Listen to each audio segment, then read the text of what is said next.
கன்னி ராசி அன்பர்களே, ஜூலை மாதம் என்ன பலன் எப்படி இருக்க போகுதுன்னு பார்க்கும் பொழுது உங்கள் ராசிநாதன் என்று சொல்லக்கூடிய புதன் பகவான் வக்ரமாகி 10ஆம் இடமான தொழில் ஸ்தானத்தில் போய் உட்கார்ந்துருக்கு.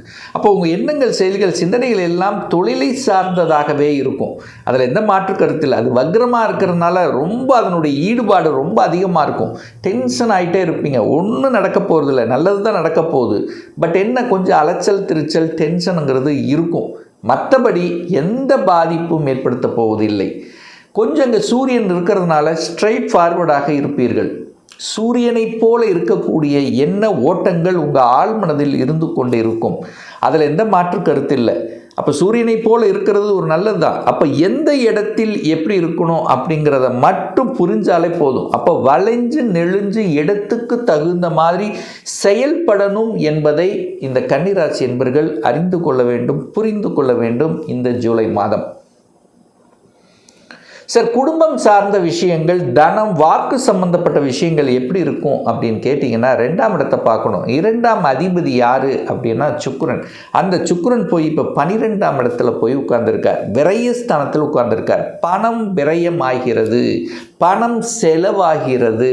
அப்போ பணம் சார்ந்த விஷயத்தில் கொஞ்சம் கவனத்துடன் செயல்படணுங்கிறத ஞாபகத்தில் வைத்து கொள்ளுங்கள். அது கேதுவோடு சேர்ந்திருக்கு. அப்போது பிரச்சனை, அப்போது குடும்பம் ஸ்தானத்தின் அதிபதி கேதுவோடு சேர்ந்திருக்கார். அப்போ என்னென்னா, குடும்பத்தில் எதையோ நினச்சிட்டு ஒரு வருத்தப்பட்டு கொண்டு இருக்கிறீர்கள். அது 9ஆம் அதிபதி 12. அப்போ தந்தையை நினைத்து கொண்டு ஒரு வருத்தம் இருக்குது உங்கள் மனசில் அப்படின்னு சொல்லுது. அதே சமயத்தில் பணத்தை கையாளுகின்ற விஷயத்தில் கவனமாக இருக்கணும். இந்த மாதம் பணத்தை யாருக்கு கொடுத்துட்டு அதுக்கப்புறம், அதாவது தேவையில்லாத விதத்தில் பணம் அப்படின்னாலே 3ஆம் நபர்கள் குறுக்கீடு உங்கள் விஷயத்தில் வராமல் பார்த்து கொள்வது நல்லதுங்கிறத மைண்டில் வச்சுக்கோங்க. அது வாக்கு விரயமாகுது. தேவையில்லாமல் வாக்கு கொடுக்க வேண்டாம். எதுக்கு தேவையோ அதை மட்டும் இருந்து விட்டால் போதும். மற்றபடி எந்த பிரச்சனையும் ஏற்படுத்த போவதில்லை. 3ஆம் அதிபதி, முயற்சி ஸ்தானத்தின் அதிபதியாக இருக்கக்கூடியவர் யார் அப்படின்னா செவ்வாய் பகவான். அவர் 3ஆம் இடத்தை பார்க்குறார். அப்போது தன் வீட்டை தானே பார்த்து வலுப்படுத்துகிறார். அப்போ முயற்சி நல்லா இருக்கும், தன்னம்பிக்கை இருக்கும், எதையும் சாதிக்கலாம் என்கின்ற உத்வேகம் இருக்கும். சிறுதூர பிரயாணங்கள் கண்டிப்பாக ஏற்படுத்தும். விற்பனை சம்பந்தப்பட்ட துறையில் இருக்கின்றவர்களுக்கு நல்லா இருக்கும், படு ஜோராக இருக்கும். ஆழமாக யோசித்து செயல்படுவீர்கள் அப்படின்னு அர்த்தம். அப்போது விற்பனை, வியாபாரம், ஒப்பந்தங்கள் இதெல்லாம் கண்டிப்பாக நீங்கள் எதிர்பார்த்துட்டு இருப்பீங்க. அது சக்ஸஸ் கொடுக்கக்கூடிய நிகழ்வு இருக்குது. ஏன் சார் இப்படி இவ்வளோ ஸ்ட்ராங்காக சொல்கிறீங்கன்னா, உச்சமாக இருக்கக்கூடிய குரு பகவான் 11ஆம் இடமான லாபஸ்தானத்தில் அமர்ந்து கொண்டு தனது 5ஆம் பார்வையாக 3ஆம் இடத்தை பார்க்குறார். அப்போ குரு எங்கே பார்க்குறாரோ அந்த இடத்த வளர்த்தி விடுவார். அப்போ 3ஆம் இடத்தை பார்க்குறார், 3ஆம் இடத்தை பார்த்து வளர்த்துறார். 3ஆம் இடத்துல இருக்குது என்ன இருக்குது? தைரிய வீரியம் இருக்குது. ஒரு மனிதனுக்கு தன்னம்பிக்கை தைரியம் வேணும். அந்த தன்னம்பிக்கை தைரிய வீரியம் இந்த மாதம் உங்களுக்கு கிடைக்க போகுதுன்னு அர்த்தம். அப்போ துணிச்சலோடு செயல்படக்கூடிய ஆற்றல் இயல்பாகவே இந்த கன்னிராசி என்பவர்களுக்கு இந்த மாதம் இருக்கும். 4ஆம் அதிபதி சுகத்தை தரக்கூடியவன் யார் அப்படின்னா குரு பகவான் தான். குரு பகவான் 11ஆம் இடத்துல இருக்கார். அப்போ சுகம் சார்ந்த விஷயங்கள் நல்லவையாக இருக்கும் அப்படிங்கிற அர்த்தம். தாய் நன்றாக இருக்க போகிறாங்கன்னு அர்த்தம். தாய் சார்ந்த விஷயங்கள், தாய் கூட பிறந்தவங்க, தாய் வர்க்கம் ரீதியாக, ஸோ இதெல்லாமே உங்களோட சேர்ந்திருக்கக்கூடிய அவங்க சார்ந்த விஷயத்தில் ஒரு நல்லவைகள் நடக்கக்கூடிய அமைப்புங்கிறது இருக்குது. வீடு சம்பந்தப்பட்ட விஷயங்கள் நல்லா இருக்க போகுது. வீடு, மனை, இடம், இதை சம்பந்தப்பட்ட எண்ண ஓட்டத்தில் இருக்கிறவங்களுக்கு சக்ஸஸ் கொடுக்கும். வாங்கணும்னு ஆசைப்படுறீங்களா? தாராளமாக வாங்கலாம்.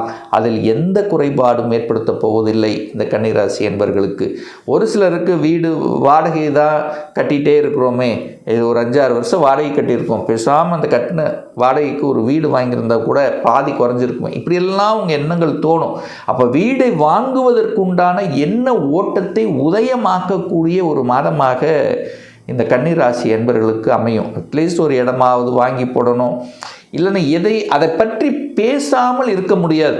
குறைந்த ஏதாவது இந்த வீடு, இடம், நிலத்தை பற்றி, வாகனத்தை பற்றி, இந்த வாகனம் வாங்குறது, அந்த வாகனத்தை வாங்குறது, இது வாங்கியிருக்கலாம், ஸோ ஏதோ ஒன்று வாகனத்தை பற்றிய பேச்சு அல்லது அதை சார்ந்த துறையில் இருக்கின்றவர்களுக்கு நல்லபடியாக இருக்கக்கூடிய அமைப்பு. விவசாயத்தில் இருக்கக்கூடிய இந்த கன்னிராசி என்பவர்களுக்கு இந்த மாதம் நல்ல ஒரு என்ன சொல்கிறது தன்னம்பிக்கையோடு செயல்படக்கூடிய தன்மை, கொஞ்சம் ஒரு லாபங்கிறது கண்டிப்பாக எதிர்பார்க்கலாம். சுறுசுறுப்பு இருக்கும், சாதிக்கலாம் என்கின்ற எண்ணங்கள் இருக்கக்கூடிய அமைப்பு இந்த மாதம் உண்டு. 5ஆம் அதிபதி பூர்வ புண்ணிய ஸ்தானத்தின் அதிபதி, பஞ்சமஸ்தானத்தின் அதிபதி, காதல் ஸ்தானத்தின் அதிபதி என்று சொல்லக்கூடிய சனி பகவான் 7ஆம் இடத்தில் அமர்ந்து கொண்டிருக்கார். அந்த 7ஆம் இடத்தையும் அந்த 5ஆம் இடத்தையும் குரு பார்க்கிறார். அப்போது ஒரு நல்லவன் 5 7 பார்க்கறது ஒரு நல்ல அமைப்பு. 5ஆம் இடம் ரொம்ப முக்கியம். குலதெய்வத்தின் ஆற்றல் உண்டு, பிரபஞ்சத்தினுடைய அருள் உண்டு. அப்போது அந்த 5 11 கனெக்ட் ஆகுது இந்த மாதம். அப்போ இயற்கையாகி அந்த இறைவன் கொடுத்த வரம் என்பது நல்லபடியாக இருக்கிறது. அப்போ குழந்தைகள் நன்றாக இருக்கப் போகிறார்கள், குழந்தைகள் நன்றாக படிக்கப் போகிறார்கள், குழந்தைகளுடைய ஆசைகள் நிறைவேறப் போகிறது. அப்போ குழந்தைகளை பற்றிய எண்ண ஓட்டங்கள் சிந்தனைகள் நல்லபடியாக இருக்குது. உங்கள் பேச்சு கேட்காதவங்க கூட இப்போ கேட்க போகிறாங்க.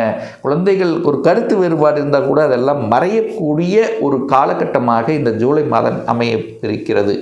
என்னதான் ஈகோ என்னதான் இருந்தாலும் அதெல்லாம் உங்கள் உள் மனசு சொல்லும். இப்போது அதெல்லாம் விட்டுடலாம். இணையக்கூடிய குழந்தை பாக்கியம் இல்லாதவர்களுக்கு குழந்தை பாக்கியத்தை தரக்கூடிய அமைப்பு இந்த மாதம் பரிபூர்ணமாக உண்டுன்னு சொல்லுவேன். ஏன்னா குழந்தை காரக கிரகமான குரு பகவான் உச்சமாக லாபஸ்தானத்தில் உட்கார்ந்து 5ஆம் இடத்தை பார்க்குறார், 5ஆம் அதிபதியையும் பார்க்குறார். அப்போது 100% குழந்தை பாக்கியத்துக்கு சக்ஸஸ் கொடுக்கக்கூடிய சாதகமாக்கக்கூடிய ஒரு காலகட்டமாக இந்த ஜூலை மாதம் அமையிருக்கிறது. சார், திருமணம் சார்ந்த சுப காரியங்கள் ஏதாவது தடை உண்டா? நிச்சயமாக எந்த தடையும் இல்லை. 7ஆம் அதிபதியாக இருக்கக்கூடிய குரு பகவான் 7ஆம் இடத்தை பார்க்கிறார், தன் வீட்டை தானே பார்த்து வலுப்படுத்துகிறார்.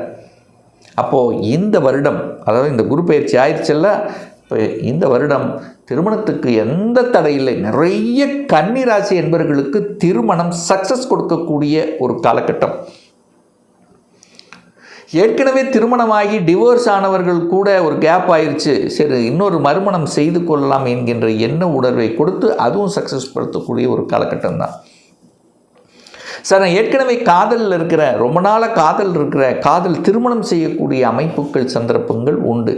அப்போது உங்கள் குடும்பத்துக்கு ஒரு உறுப்பினர் இணையக்கூடிய நிகழ்வு, ஒன்று குழந்தை பாக்கியத்தில் பிறந்து ஒரு என்ட்ரி அல்லது திருமணமாகி ஒரு என்ட்ரி. அப்போது குடும்பத்தில் ஒரு உறுப்பினர் இணைக்கக்கூடிய நிகழ்வு அப்படிங்கிறது நல்லபடியாக இருக்கிறது.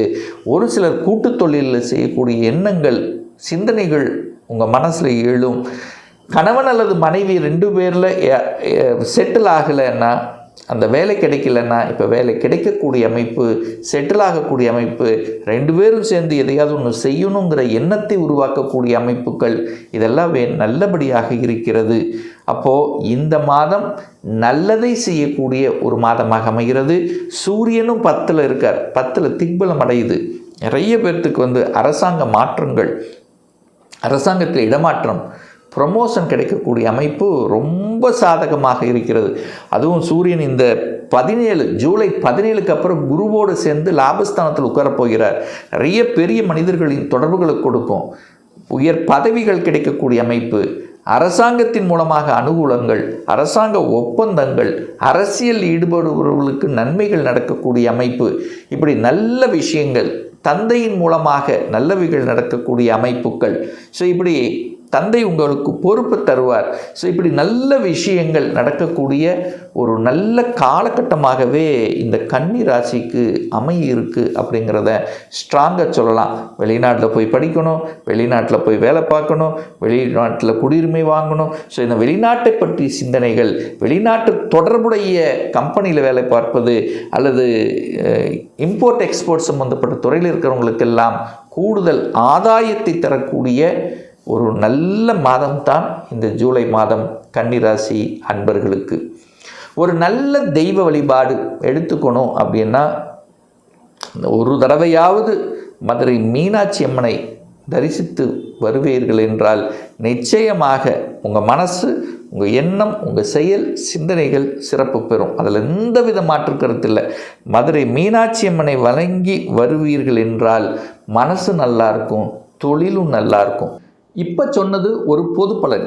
இன்னும் ஒரு துல்லிய பலன். உங்கள் ஜாதகத்தில் கிரகங்கள் எப்படி இருக்குது, என்ன ஆதிபத்தியம் பெற்றிருக்கு, எந்த டிகிரியில் அமர்ந்திருக்கு, இப்போ நடப்பு தசாநாதன், புத்திநாதன், அந்தரநாதன், சூட்சமநாதன் எப்படி இருக்குது என்பதை பொறுத்து நீங்கள் கேட்கக்கூடிய எந்த கேள்வியாக இருந்தாலும் சரி, சொந்த தொழிலா அல்லது வேலையா, எந்த கொடுப்பினை நமக்கு இருக்கிறது, எந்த கோர்ஸ் படிப்பதற்குண்டான விதி கொடுப்பினை நம்முடைய ஜாதகத்தில் இருக்கிறது, திருமணம் தடைப்பட்டு கொண்டே இருக்குது, எப்போ தான் சார் திருமணம் நடக்கும், எப்போ எனக்கு ப்ரமோஷன் கிடைக்கும், இடமாற்றம் கிடைக்கும், வீடு கட்டணும்னு ஆசைப்படுறேன், எப்போ அதுக்கு சாத்தியமாகும், எப்போ குழந்தை பாக்கியம் கிடைக்கும், இது போன்ற கேள்விகளுக்கு துல்லியமான பதிலை நம்மால் கூற முடியும்.